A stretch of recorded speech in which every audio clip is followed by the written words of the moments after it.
Bien, atención porque advierten sobre rebrotes de casos en varios países de la región. La gran pregunta es, ¿llegó la segunda ola a la región? Está aquí con nosotros Inés Capdevila. Inés, bienvenida. Hola, Elio, ¿cómo estás? Bien, muy bien. ¿Podemos hablar de una segunda ola en la región, Inés? Te diría que estamos en la puerta de entrada. Ayer hablábamos de una muy buena noticia para el mundo en pandemia, que es el inicio de la vacunación en Gran Bretaña con la vacuna de Pfizer. Hoy una no tan buena noticia, que es la irrupción de una segunda oleada de coronavirus en América del Sur, en América Latina en general. Un fenómeno que ya está pasando e incluso ya está sucediendo en Europa y en Estados Unidos, y que dejó números de infección y de muertos mayores a los de la primera oleada de marzo y abril. Sucederá lo mismo en la región. Todo le depende, Elio, de cómo empecemos a actuar ya.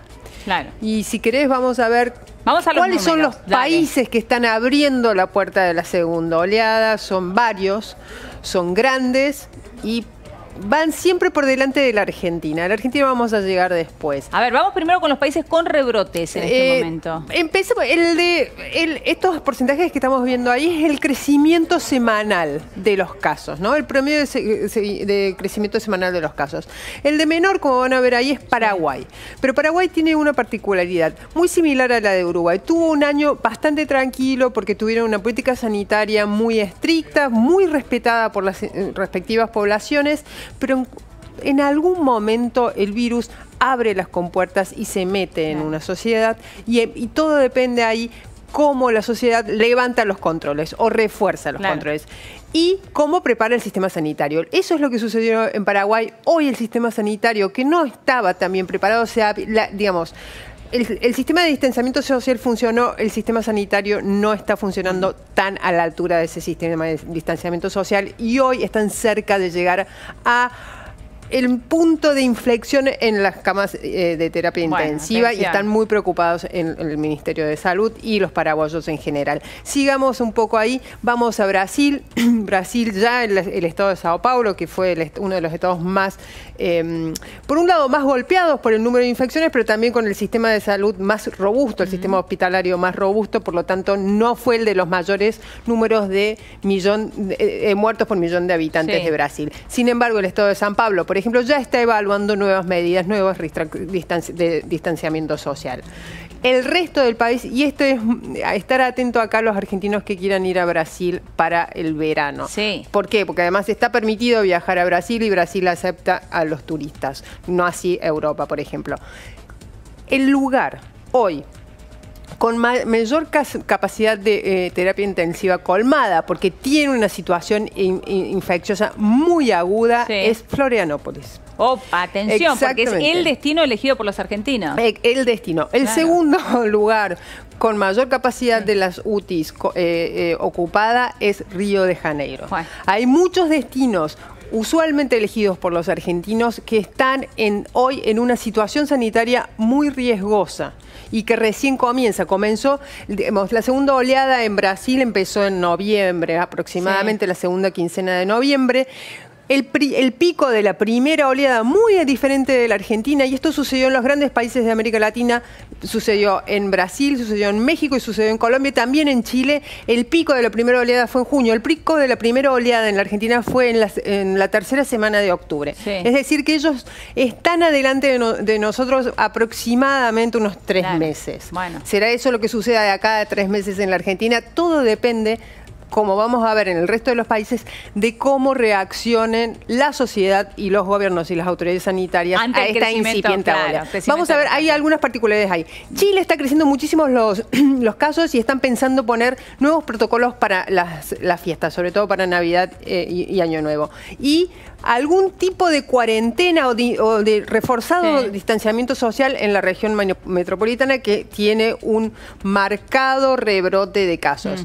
Pero Chile tiene una particularidad. ¿Cuál? Vos ves que están creciendo los casos, porque esto es porcentaje de crecimiento semanal de casos, un 9,1%, pero es el único país de la región donde crecen los casos y decrecen en un ritmo muy marcado las muertes. Y eso habla de cómo han reforzado el sistema de salud. Y no solo con el sistema de salud, no solo hablamos del número de camas de terapia intensiva o del personal dedicado a atender los pacientes de terapia intensiva, sino ciertas lecciones que aprendió Chile en estos 10 meses de pandemia, que es a reforzar también la atención primaria y el sistema de testeo. Chile tiene el mayor mayor número de testeo por millón de habitantes en América Latina y además reforzó mucho la atención primaria. Es decir, tratar rápidamente y en la semana incipiente del virus a los pacientes, de forma tal de prevenir que se agraven los casos. Habla de la fuerte reacción. Ahora, si vemos en términos porcentuales, ya México tiene porcentajes más altos y ni hablar Uruguay, ¿no? Uruguay es impresionante. El crecimiento. Recién hablábamos fuera de cámara, Elio, que los números, digamos, los números absolutos diarios de contagio en Uruguay no son ni de cerca los de Argentina, tampoco es ni de cerca la población. Claro, vos lo decías, son 3 millones de habitantes. 3 millones y medio de habitantes, nosotros tenemos 45 millones de habitantes. Y en Uruguay, por ejemplo, ayer o antes de ayer, tuvieron 300 casos, 300 infecciones. Pero, atención, porque el promedio de los últimos 3 días es aproximadamente entre 270 y 280 casos. El promedio de los 3 primeros días de la semana pasada fue 190. Es decir, que hay un crecimiento muy fuerte. Y están muy alarmadas las autoridades porque ellos impusieron, el gobierno de la calle Pou impuso una serie de medidas muy restrictivas en las últimas semanas y las autoridades sanitarias lo que hoy le dijeron al presidente es no están funcionando esas medidas restrictivas y probablemente hay que reforzar más los controles dentro del territorio uruguayo y probablemente en las fronteras. Claro, y eso que han decidido dar de baja directamente la temporada veraniega, ¿no? Bueno, supuestamente el 18 de diciembre va a ser el día que terminen de decidir y anuncien efectivamente quiénes van a poder entrar, cómo van a poder entrar a territorio uruguayo en caso de que quieran pasar sus vacaciones de verano ahí. Bien. Bueno, vamos con la siguiente placa, por favor, en este caso los países de caída sostenida. Bien, acá tenemos, y estamos nosotros por suerte ahí, pero un poco como estos 3 países que vemos acá, incluidos nosotros, son países que tuvieron sus picos muy tarde y también son países muy sufridos. Perú y Ecuador tiene una altísima, como la Argentina, tiene una altísima tasa de muertos por millón de habitantes. Perú es de hecho el segundo o tercero, depende mucho de los muertos registrados semana a semana en cada país, el ranking de muertos por millón de habitantes. Perú siempre está entre los 5 primeros. ¿Y por qué? Porque verdaderamente fue enorme la cantidad de muertos. Fue muy tardío el pico, similar, eso lo tuvieron en septiembre aproximadamente, y después empieza a bajar, y eso es lo que reflejan estos números de decrecimiento. Lo mismo sucede en la Argentina, la curva fue muy amplia, se mesetó arriba, muy arriba en número de infecciones y arriba en número de muertes, y recién en la tercera semana de octubre la Argentina tuvo su pico. Ahora está bajando.